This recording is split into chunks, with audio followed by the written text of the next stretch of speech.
Uh, there is an organization called the Episcopal Church Foundation, which is really not part of the Episcopal Church, although it resides in our building in New York City. But it's a group that is lay-driven. The laity are in charge of it, and they do some incredible work in support of the Episcopal Church. And one of the things that they help us with is with doing capital campaigns, fundraising, stewardship, those sorts of things. When we began to look at the possibility and to discern if we wanted to do a capital campaign, we contacted ECF.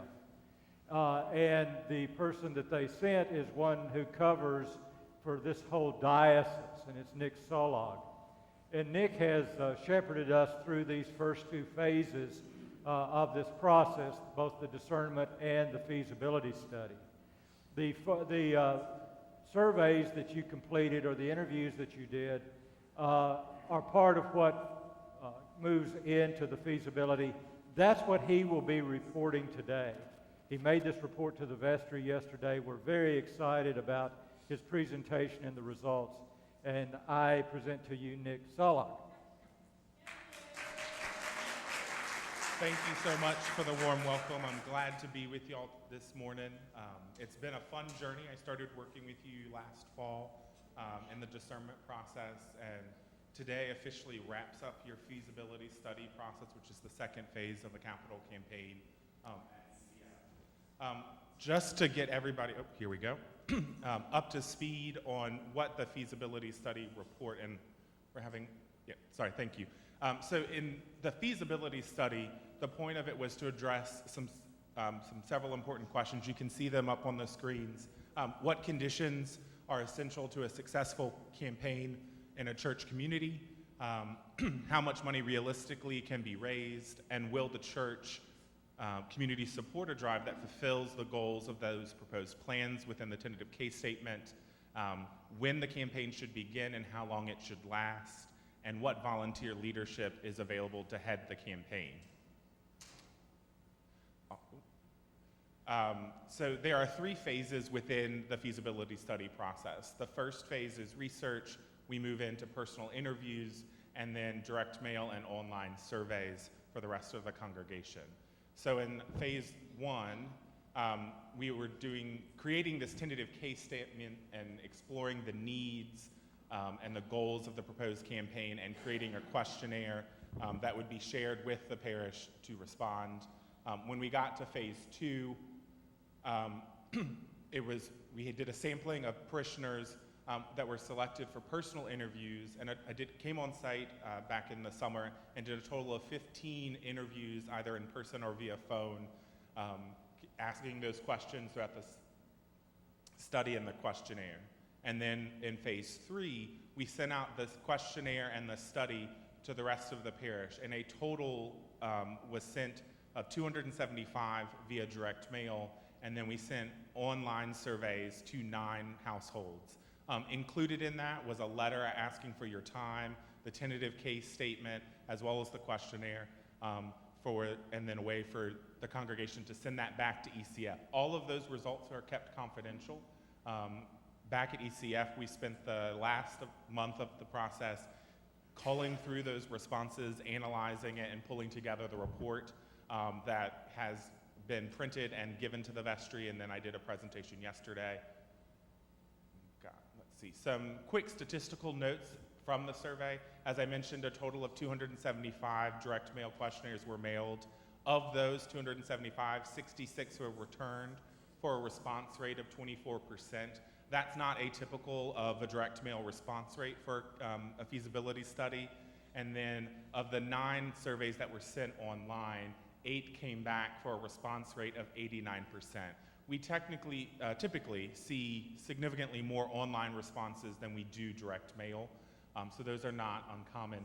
When you pull together all of those, so the online, the direct mail, as well as the interviews, 299 individuals within the parish were exposed to the study, and of those, 89 participated for a total response rate of 32%. And this is indicative that the results that we have put forth in the report are good and true, we had enough participants respond to that survey. Some additional notes. Of the households that participated, 84% attend worship services one or more times per week. This is a very high percentage, which is good in terms of the work and the life of Iona-Hope, as well as the efforts for proposed capital campaign. I was telling your vestry yesterday, on this slide particularly, these are some of the highest percentages of any client that I've ever worked with in my time with the Episcopal Church Foundation. In terms of financial giving percentages, practices, 82% are regular contributors with a written annual pledge. And then in terms of overall philanthropic support, so all of the gifts that parishioners make to all organizations, Iona-Hope ranks as the most important charity with 63% of the congregation, of the respondents, and another 36 rank it as within the top 5 of all of their philanthropic contributions. In terms of your awareness of need, over 78% were aware that Iona-Hope was considering a proposed capital campaign effort, and only 22% of the respondents were not aware of that they were considering a capital campaign. This is again indicative that the leadership has done a fine job of communicating the process and involving the congregation in those conversations leading up to this study. In terms of the needs that were expressed in the tentative case statement, 42% of the respondents were aware, and another 40% were aware of some of the needs that were expressed in the brochure, and only 18% were not aware. Again, really good job with your leadership in terms of expressing and communicating with the congregation these proposed projects. In terms of support for the capital drive, so one of the questions we asked in the survey is, would you financially contribute to the capital campaign? Of the respondents, 63% said yes, they would at this early time in the capital campaign process, would consider a gift. Another 31% said yes, but with some concerns. Key to note, of those concerns, a majority were around, do we think the goal is feasible? And that is the purpose of this study. And only 6% said at this time they would not consider making a gift to a capital campaign. Again, these are really positive results and speak volumes of all of the hard work and the involvement in this process. For the proposed plans, these are the 3 proposed projects that were in the tentative case statement, and I'm going to take some time just to read over those so that you know what exactly those are. So for the retiring of the first mortgage, Iona-Hope currently has 2 mortgages. One is with a commercial lender, $395,000, and the other is with the Diocese of Southwest Florida. The note to the commercial lender is due full in September of 2018, and it's very unlikely the note could be extended. So we were looking at including that commercial note in this capital campaign process. The construction of a columbarium area, the vision for this project is to design and install a handsome outdoor chapel area, which will include all of the following elements: a columbarium with at least 300 niches for ashes, landscape scatter garden for pet ashes, a labyrinth for private meditation, a brick paver area for outdoor receptions, and a movable altar to enable outdoor worship in season. And this will enable Iona-Hope to better serve the needs of our members related to passing from this life into the next, and we'll be able to offer an outdoor spirituality component of our worship, and we'll be able to offer members a dignified and meaningful way to scatter the ashes of their beloved pets, and we will be able to offer outdoor receptions for baptisms, weddings, and other events. And that was at $200,000. And then the building fund for stage 1 came in at $400,000, and the current modular units, which house the Adler gathering place and the kitchen and the offices and meeting rooms, have aged out, and these facilities were always meant to be temporary, and we're now seeing that maintenance costs are becoming very challenging, and the roof continues to have difficulties with the air conditioners are taxed, and we're seeing wood rot and lots of wear. And so the reason for $400,000 is sort of to seed that process and starting to have those conversations with architects about what the future of that space will look like, and to sort of promote seed for that overall project, which would happen in stage 2 and the current estimate for that whole process is 1.8. And so this is to seed those conversations with architects and planning for the future of that space. All right, so we asked each participant or respondent to provide their priority rankings for each of these proposed projects. And then we took created a point system to apply to each of those potential projects, and I'll show you a full example on the next slide. So for retiring the first mortgage, 71 of the respondents said that it was a high priority for them. 8 said it was medium, 5 were a low priority, 1 lacked information, and 0 were opposed to that project within the overall campaign. And that came with a total of 234 points, which was the highest in terms of priority of all of the projects. The building fund stage 1 came in at second in terms of with 180 points, and then construction of a columbarium area came in with 125 points overall. Some major positive factors that Iona-Hope has going in its favor for the proposed campaign effort. We're a very welcoming group, dedicated. Folks see Iona-Hope as successful. There was much awareness of the process from discernment into feasibility. You have strong leadership, love for our church, the people. We're a growing church. Folks love being here. So these are some of those positive things that the respondents said about Iona-Hope as we move forward with this campaign effort. And these are all great things as you look to the future. Some of the identified challenges that came out of the study: we're not a big congregation. Some will have to give a lot. Most are giving all that they can. We're a parish of retirees for the most part on fixed incomes. As I mentioned earlier, that identified challenge of are we able to raise the money or the size of the goal? And then we have a large group of folks that are seasonal and general lack of wanting to give money to the church. These are not uncommon concerns or challenges in churches considering their capital campaign. And it's one of the reasons why we encourage our clients to engage everybody at the beginning through that discernment process. So inviting folks to talk about the proposed plans, invite and participate and provide feedback to the vestry who makes the decision of what projects we were considering in a feasibility study. And then you do the feasibility study to determine what is a reasonable amount that Iona-Hope as a parish can raise through a capital campaign process. So all of these questions have been answered through your feasibility study, and it's not something that's uncommon, and we're here to guide you through this process. And there are some good things coming, and I don't want to get ahead of myself, but you'll see some of those answers as we move forward. In terms of overall campaign timing and gift potential, this is the fun part. Is early 2017 the right time for a campaign? 59% responded yes, that early 2017 would be an appropriate time. 36% had no strong feeling. And I want to note that the no strong feeling here, unlike a lot of my other clients that I've worked with and done this with, is they have that trust in the vestry that when they, what their decision in terms of the timing would be right for the church. So that's good faith and trust in your leadership. And only 5% felt that it was not the right time for the capital campaign. So again, this is indicative that you are ready to move forward with a proposed capital campaign effort. If you remember, the back page of the tentative case statement shows a gift chart of what types and levels of gifts, sorry, I didn't mean to drop that, that would be needed to have a successful campaign for $995,000. And the middle column shows you what we said would be needed to have a successful capital campaign.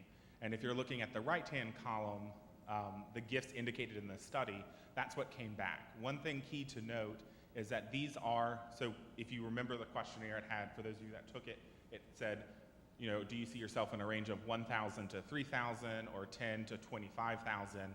These on the right-hand column are taken at the high end of that, or if an individual responded that they gave a specific amount, that would be in there, whether it was on the low end or on the high end. So these are all good things. You saw that we had a couple of the larger gifts. We only said that you would need one gift of $200,000 and one gift of $100,000, and you got 2 at each level revealed through the study.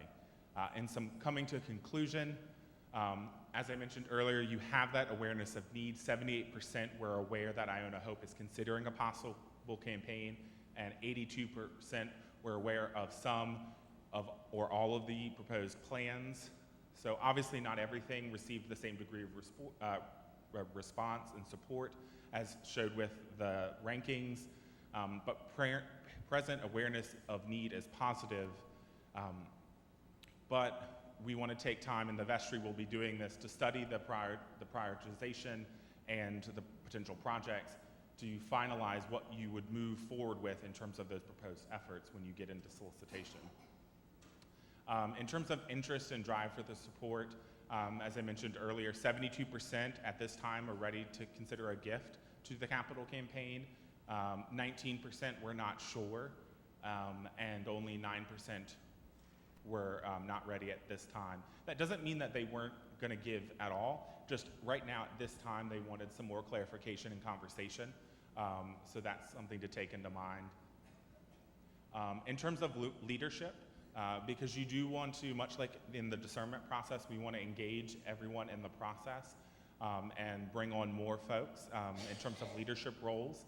So it doesn't just fall on the shoulders of the vestry or your clergy. And at this time, 16 individuals, or roughly 19%, were willing to work on behalf of this campaign effort. 37 respondents said they were not, and 32 respondents said they weren't sure at this time.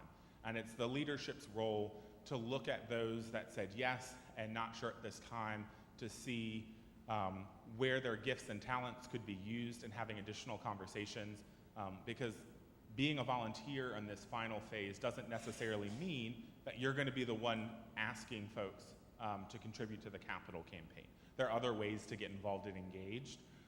Kickoff celebration, thank you notes. There are just various ways that you can get involved and engaged, and we'll be looking to encourage more leadership and volunteers throughout this process. How we came to the goal percentage. So we tested the goal of 995,000. The average returns that were identified in this survey were 747,000. And then based on the responses, the number of responses, the way folks responded in terms of favor for moving forward with the capital campaign, awareness, and leadership, we used a multiplier of 1.35. And based on that, you can successfully raise 995,000 for a capital campaign effort. So this is good news as you move forward. So what does it all mean? You have very high interest in moving forward with the capital campaign. You have positive awareness in the projects. There's potential for some additional leadership, and you have the potential, most importantly, to raise 995,000 for a campaign for Iona-Hope. And then I have one last word before taking questions that anyone has. My boss once told me that her mother used to say, by definition, eternal life has already begun. As you move into this next phase of what God is calling you to do and become, you'll want to remember that many people have worked hard on this project. Some of you will not agree with everything that's outlined here. Others will not be getting everything that they had wanted or hoped or worked for, but everyone has worked hard. Treat each other kindly in the midst of this sorting out, and eternal life has already begun. Thank you so much for your time, and I'll open it up for any questions that folks may have. Yes.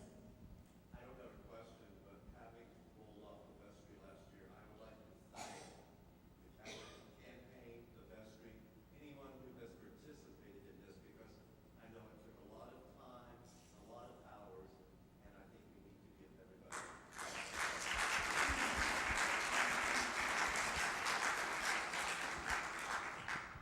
What is the length of the campaign going to be? So the campaign, typically in terms of the actual solicitation phase, is going to be about a 4 to 6 month process. And then the collection period on the pledges is 3 years. Sorry, I apologize. Father Ray asked me to repeat the questions. What is the proposed timing, length of time for the campaign effort? Any other questions? It's a very quiet group. Yes, Robin, always with the question. Get away that easy. What is ECF's role from here So the question is, what is ECF's role from here on out? So as you move forward into the capital campaign process, we'll work with the leadership team of the campaign to take what was in the tentative case statement and create a professionally designed brochure that will be used for the solicitation process. And if you so choose, we can do a website that would mirror visually your campaign brochure. We'll also work to train all and any gift workers that are going to be working on the solicitation process, helping you to plan and execute a capital campaign kickoff celebration. And I will say this now, that when time comes for that, that is not a solicitation event. It is just a time for the congregation to come together and celebrate the success of the capital campaign.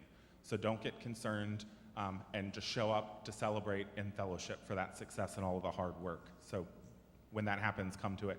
And then setting the leadership up for success post-campaign in terms of pledge collection and what that's going to look like and how we can be successful, and making sure that no rock has been left unturned in terms of making sure that this campaign is a success. Yes, we had a question. So how would the allocation of the money take place based on priorities? That would be up to the leadership. So that would be a decision made by the vestry in terms of how the funds would be allocated based on prioritization. The vestry will need to decide based on the report that we presented. And if anyone would like to see the full report, there are copies that Father Ray has, and you can come look at the full report. But the vestry will make that decision based on the prioritization, how they want to move forward in terms of what's included in the final project. But based on the results, you can include everything that was part of the tentative case statement in the effort. But it would be up to the leadership to decide, once the monies come in, what is funded priority. And I don't want to speak for the vestry. So. I always heard that tell them what you're going to tell them what you tell them, and then tell them what you told them. What I would like to clarify is, I think I heard you say this is a 3-year plan. So if you saw something over there that said $5,000 to pledge to this, it would be a 3-year time that would be due. You wouldn't have to pay $5,000 in the year 2017. Is that so? That is correct. So if you were to, so the question was to make sure that if you tell them once, tell them again, and tell them yet again, which is true. You need to communicate with folks in many ways and many times. But was asking about, if someone were to make a gift, say of $5,000, is that to be made each year or over 3 years? And if the total pledge is $5,000, it would be paid over a 3-year period. You will occasionally have some that would want to make it in a lump sum, and that's okay, but you're more than welcome to pay it over that 3-year period. Yes? Basically, I understand the mortgage is the number one priority, right? Yes, the question is on the number one priority. Yes, it was the mortgage. So, but it comes due in 2018, so that would have to be, if we didn't have all the money enough at that time, we'd still have to redo the mortgage. But yes, potentially, again, that's a decision up to the vestry. My assumption is that that would be the first and foremost priority with the monies that come in. And if when you raise the $995,000 and divide it by 3, you're pretty much at that meeting that first priority for the proposed campaign. So you would be able to, in that first year, if everyone who pledged and it came in equal installments, you would have enough to pay that in time. Had another question? Yes. Is there any thought given to, other than specific cash from congregation members, anything outside of that box, potentially for campaign? Yes. So the question was, is there anything outside of cash gifts throughout that process that is being considered? At ECF, we approach things from a holistic perspective. So while we were retained to work with you on capital campaigns, your capital campaign effort, we also consider planned giving, as well as looking at annual giving efforts as a whole holistic picture. And so one of the things, once we get into that third and final phase, is looking at what those planned giving opportunities could be, and working with your current legacy society to sort of take that to the next level. Because planned gifts typically come in at the end of life, we wouldn't count that towards the capital campaign, but that is a part of the process so that, you know, we can engage everyone in that process. Some folks may not be able to make a capital campaign contribution at this time, but they may want to, through their estate or will plans, leave something to Iona-Hope. Yes, question in the back. Am I correct in assuming that takes stock donations as well? Yes, the question was, am I assuming correctly that you take stock donations, and as long as the church has that in place to set up to receive, and Father Ray is saying yes, you can make gifts of stock through the proposed campaign. We take it any way we get it. Not a bad way to approach it.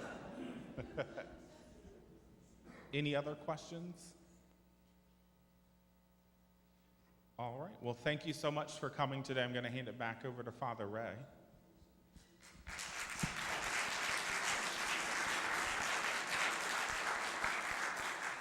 Nick has been an absolute joy to work with, as has ECF. For those of you who don't know, Robin was on the board for what, 10 years? Robin? 8. And so we have that connection with ECF as well, so you'll be hearing more and more about them. I'm really excited to see this group in here today.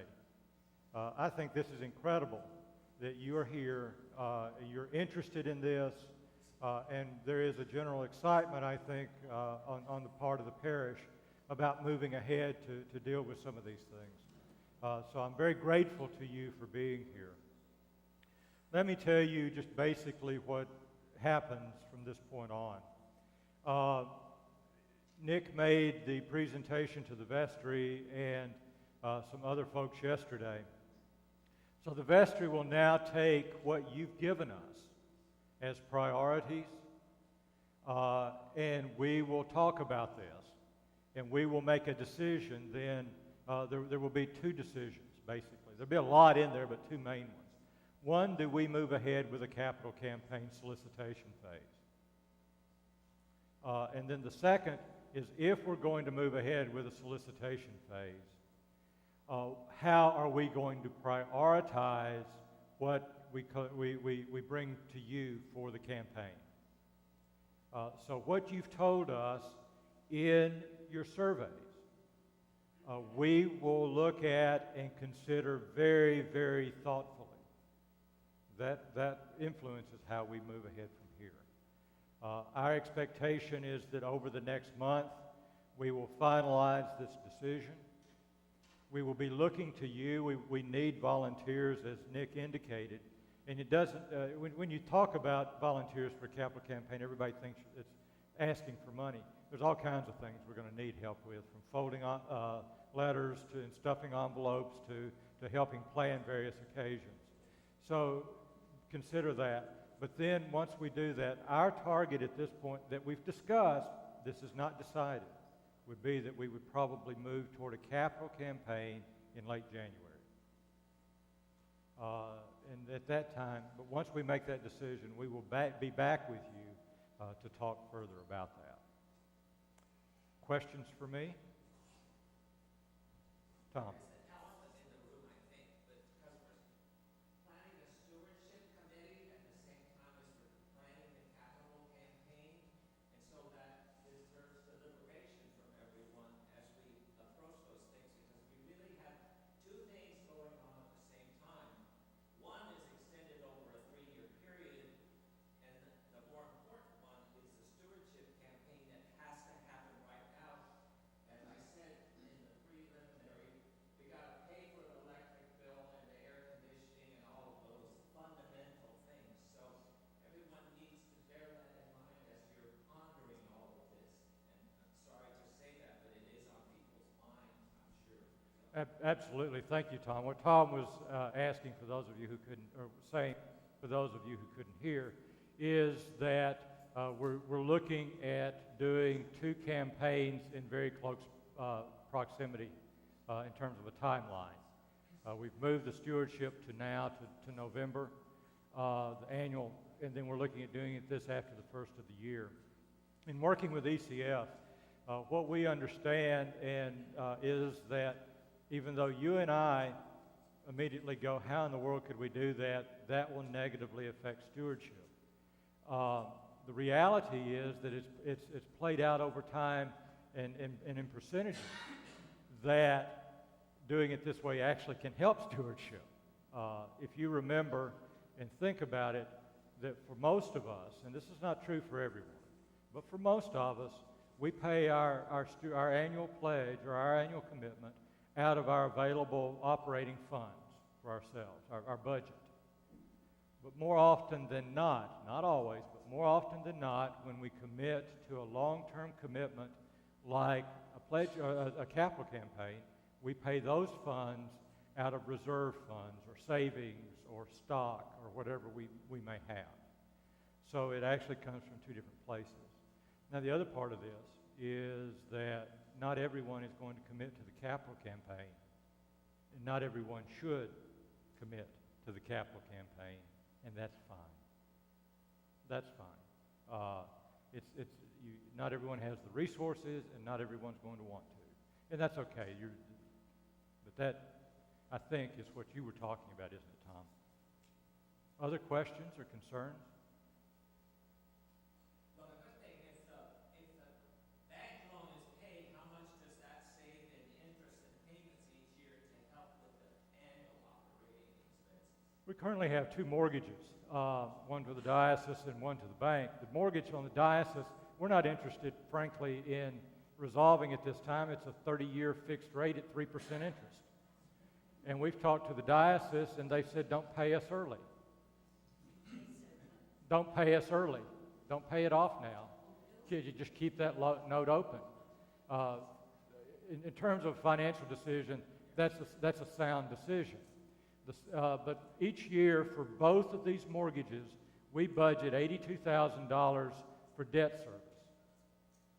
Now, I don't have the exact figures, but the note to the diocese is larger than this one.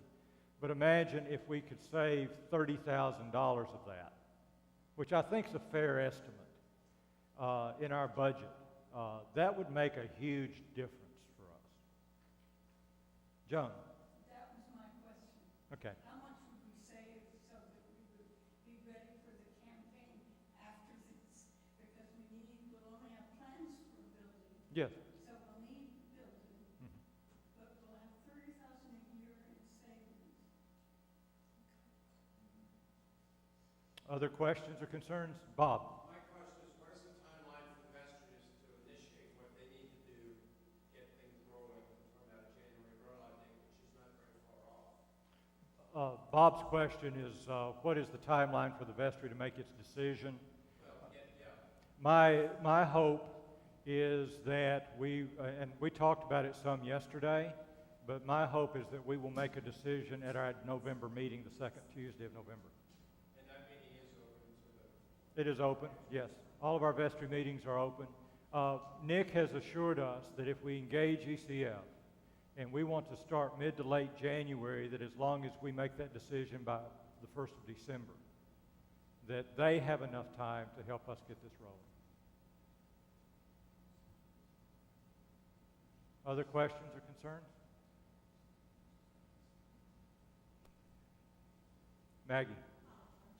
You use the word if we engage ECF, and I'm assuming you've already engaged ECF. We haven't officially engaged ECF. However, I can't speak for the vestry, but I think there's strong feeling in that direction. And what percentage of the overall, how do we pay for that? Where does that come from? The question is, how do we pay for the services of ECF? There's a flat rate that ECF will charge us, and we have to pay that straight out. It's not a percentage rate, regardless of what we're raising. That rate is $30,975. and $1,975 of that is a retainer fee. So the total after that's $29,000, which we would owe over a 4-month period once we start once we contract with ECF.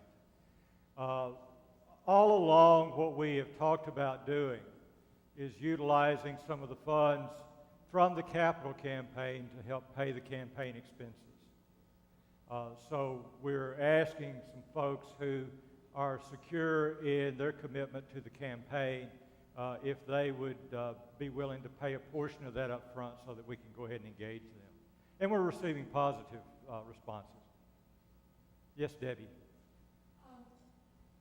The report you heard this morning, as Nick explained, is his report on what you told ECF and us through your interviews and your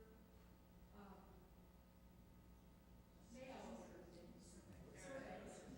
So the next step, which we talked about yesterday with vestry, is to take those and you saw the priorities.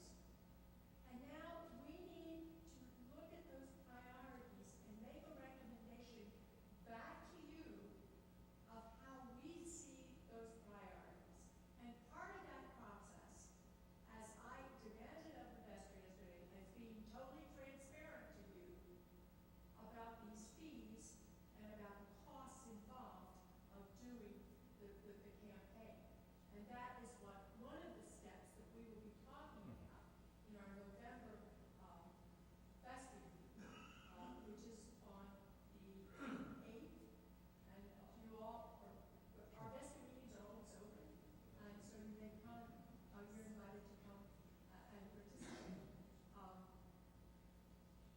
Just to reiterate for the video, Debbie was just clarifying that the next step has to do with us reviewing your priorities, establishing those, and that also we are committed, we talked about this yesterday, we are committed to openness and transparency regarding this whole process. And that will be spelled out better for you as we begin to put together the materials. Other questions or comments?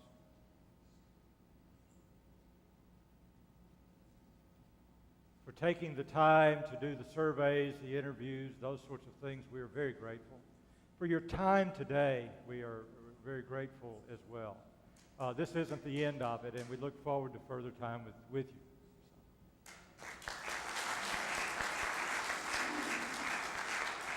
And our gratitude as well to Nick Solog and to ECF.